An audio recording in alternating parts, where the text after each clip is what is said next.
situação que eu nem chamo de polêmica, mas uma situação que eu enxergo como banal. A pessoa chegar a responder um processo criminal, por exemplo, porque entrou mais cedo no rancho para almoçar. E movimenta toda uma máquina. Isso virou uma sindicância. Essa sindicância virou um IPM, que para mim foi polêmico, porque eu tive uma tentativa de violação de prerrogativa que é comum acontecer em unidade militar, né? O advogado tem que estar preparado para isso. Então eu cheguei para participar desse inquérito policial militar, devidamente constituída, e existe o encarregado do inquérito e existe o escrevente, né? Escrevente nesse caso era um sargento, eu também estava defendendo um sargento, assistindo um sargento, e a encarregada era uma capitã. Então, começaram a fazer as perguntas e chegou a minha vez de fazer perguntas, porque nós podemos fazer quesitos, está no Estatuto OAB, apresentação de quesitos, né? Então, isso é muito importante o advogado ter em mente que, e não obstante o preceituado em regulamento, que hoje os regulamentos já estão mais atualizados, mas o nosso estatuto tem validade em qualquer lugar que a gente for trabalhar. É federal, né? Então, esse militar falou assim para mim, na verdade não falou para mim, ele falou para a encarregada: ô capitão, a senhora vai deixar ela fazer pergunta? Porque aqui ela é uma mera ouvinte.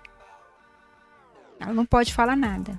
Caraca. Entendeu? Assim, e isso para você, esse tipo de abordagem na frente do seu cliente diminui, né? E aí cabe ao advogado, também de maneira estratégica, escolher a maneira de se pronunciar, né? Não é brigando, batendo em mesa. Deixei ele conduzir as perguntas. Aí no final, me valida do Estatuto OAB e também do previsto em regulamento, e falei para a encarregada registrar em ato que eu ia editar. E ele tá lá. Aí eu falei: quero registrar que houve violação de prerrogativa, que foi dito isso, isso e isso, por parte do senhor. Eu falei para ele: qual o nome do senhor? O senhor que está digitando? Eu? Fulano de tal. Então escreve seu nome aí por fulano de tal, e eu desejo representar contra ele para o comandante. E aí ele: a senhora vai deixar ele escrever isso? Eu falei assim: olha só, a senhora tem duas escolhas. Ou a gente escreve em relação a ele, ou vai ser em relação à senhora. Caraca. Aí ela: não. Eu falei: então a gente pode fazer o seguinte. Vocês vão anular tudo que aconteceu aqui, nós vamos começar do zero, vou fazer minhas perguntas e não faço registro. Aí suspenderam a sessão, aí no dia seguinte me chamaram para conversar e falei assim: olha, se a senhora... levei a petição de representação contra o comando.